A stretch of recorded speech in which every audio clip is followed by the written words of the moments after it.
Yes. I may ask. Say. For example, when we need to empty our cups, or when I try to empty my cup to fill with new what I get from you, then I have the feeling that there is not just one cup, there are many cups. So it is easy to get rid of some of them, but sometimes I trap myself when I speak or sing.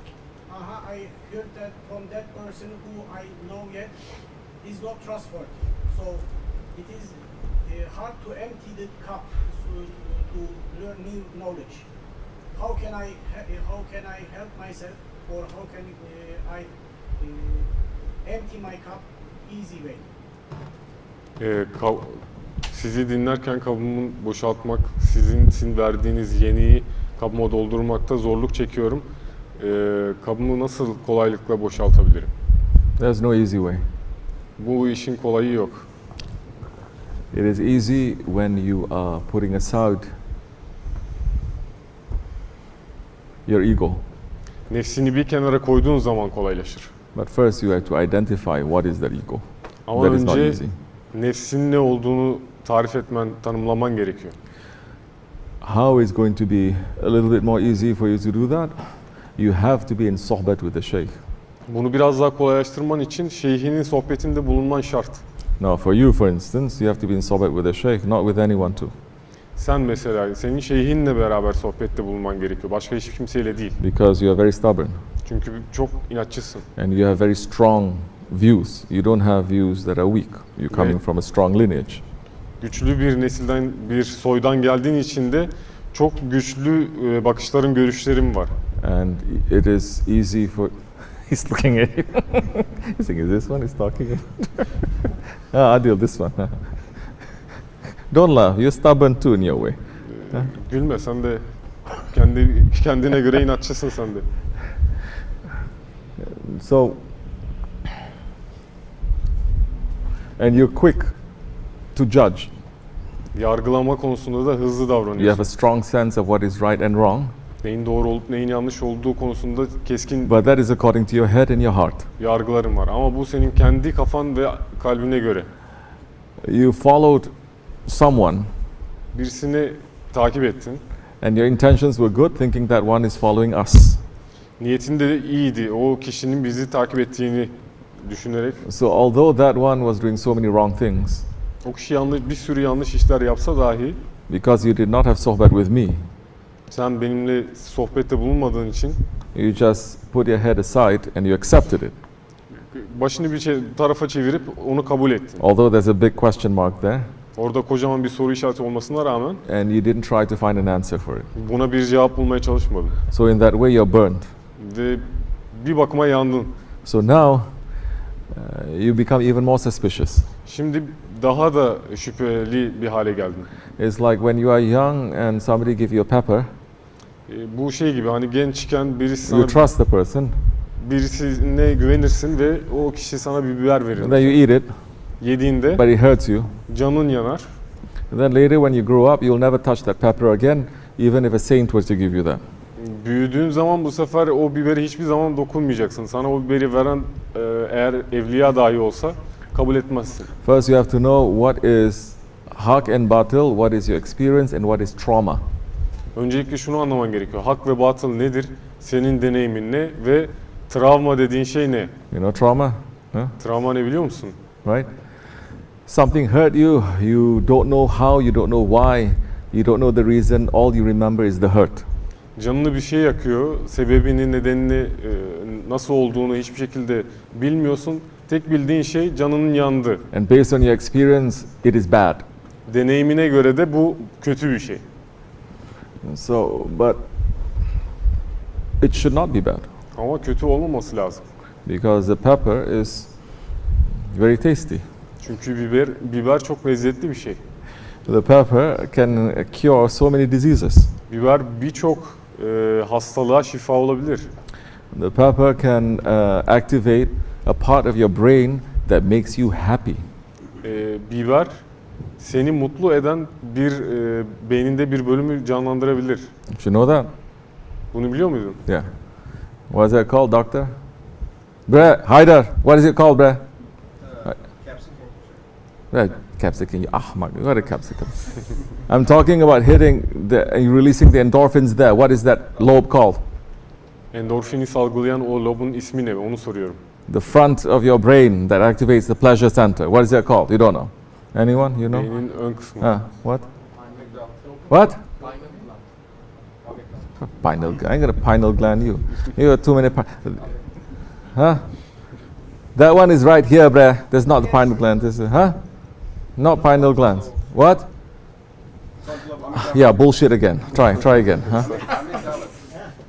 Never mind. Anyway, you see, I have so many doctors around me. I give them one question, they all fail. Bakın görüyorsunuz etrafında bir sürü doktor var. Onlara tek bir soru veriyorum.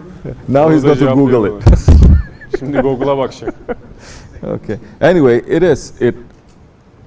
it taps into your pleasure center in your brain that releases a chemical that makes you be happy and to be calm. Neyse bu biber yediğin zaman beyninde aklında bir şeyi tetikliyor ve endorfin salgılıyor. Böylelikle de seni mutlu yapıyor. So there are certain things that you do in life, although it feels very hot and uncomfortable, but in reality it gives you happiness. Hayatta bazı şeyler vardır yaptığın aslında çok acı ve zor gelir ama sana mutluluk verir sonrasında. This is one way to empty the cup. This is one way to empty the cup. Bu kabı boşaltmanın bir yoludur. Although you have the experience that it is very hot, but you're staying with someone, you trust that someone, and someone is doing the hot thing, you say, well, let me try to do it too. Acı çekmene rağmen sen birisini takip ediyorsun, güveniyorsun ve o kişinin bir şey yaptığını görüyorsun. Ben de deneyeyim bunu. Even if you had a bad experience with it. Kötü bir deneyim sahibi olsan dahi bunu yapmaya çalışıyorsun. But when you trust that one and you say, I want to follow this one, even if it is against everything that you have experienced, you're going to try it, at least. Ama birisini takip ediyorsan ve güveniyorsan, yaptığı şeylerin tamamı sana ters gelse dahi en azından denemeye değer dersin. The one you follow doesn't want anything from you. Takip ettiğin kişi senden hiçbir şey beklemiyor. But he has that responsibility to make you to rise to your high station. Ama onun şöyle bir sorumluluğu var. Seni kendi yüksek makamına yükseltmesi gerekiyor. So how do you come with an empty cup? O zaman boş bir kapla nasıl geleceksin? Forget about cups. Kapları boş ver şimdi. Follow your guide. Rehberini takip et. He's doing something that is against to what you think. Senin düşüncene ters bir şey yapıyor. Allah is even saying, think good thoughts about your Lord. Allah bile diyor ki Rabbin hakkında hüsnü zan et, güzel düşün. Don't reject it. Onu reddetme. If you have questions about it, try to find out from him. Eğer soruların varsa onunla ilgili onlara cevap aramaya çalış. Kendisinden cevap aramaya çalış. For you, for instance, try to find out from me. Mesela sen bu cevapları benden bulmaya çalış. You cannot find out from anyone else. Başka kimseden bulamazsın. Number one, your ego is not going to make you to understand what they're saying. Bir kere nefsin onların söylediği şeyi anlamaya izin vermeyecek. You may say, I got burned so many times with pepper and now I'm sitting here with another group, they're giving me pepper. Şunu diyebilirsin, benim canım yandı biber yemekten. Şimdi bir grup insanla oturuyorum ve bunlar bana hala biber veriyor diye düşünebilirsin. Yes, I swear never to eat pepper and now they're all having pepper. Ben bir daha hiç biber yemeyeceğime yemin etmişken bunların hepsi biber yiyor. You understand? So, but if you speak to me, I can break it down for you. Ama sen benimle konuşursan ben sana bunu açabilirim. Other people, they may not be able to break it down. Başka insanlar bunu sana açıp izah And if you edemeyebilir. go to them, they cannot break it down, you become even more stubborn in your original opinion. Eğer bunu izah edemedikleri zaman da sen kendi halinde daha da inatçı hale gelirsin. Kendi fikrin konusunda. For that, you have to be in constant sohbet. Bunun için sürekli bir sohbet halinde bulunman gerekir. If you don't, then you're not going to make any progress.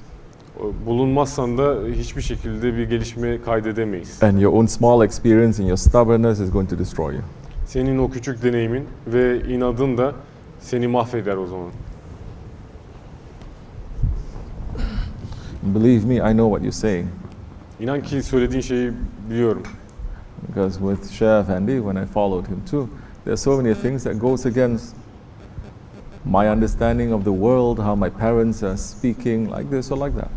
Ben Şeyh Efendi'yi takip etmeye başladığım zaman da birçok şey benim ailemin bana öğrettikleriyle, hayat görüşümle, geleneğimle tamamen ters geliyordu. You're lucky because I can break it down. Shaykh Efendi doesn't have too much time to explain anything. I have to just learn it from my heart. Sen şanslısın ki ben açıklayabiliyorum sana. Şeyh Efendi'nin bunu yapmaya vakti yoktu. But this is my job. Ama benim işim bu. As you like. Nasıl istersen. Yeah, I'm not forcing any one of you. Aranızda hiç kimseyi zorlamıyorum. But if you have a question, ask. Sorunuz varsa sorun. Until I say, well, don't ask it like this, ask it like this. Sana şöyle diyebilirim. Bu şekilde sorma, şu şekilde sor. Maybe in the beginning I will answer your question. Belki başta senin sorularına cevap veririm. Because you are not in a position to understand your question. Çünkü sorularını anlayabilecek bir pozisyonda değilsindir. Later I'll make you to understand your question. Sorularını anlayacak hale getiririm seni. And then it will reveal you more of yourself. O zaman da kendini daha da keşfedersin. Then you understand why that question is there, and you understand the answer is also inside of you. O zaman o soruların neden orada bulunduğunu anlarsın ve soruların cevabının da ne olduğunu keşfedersin.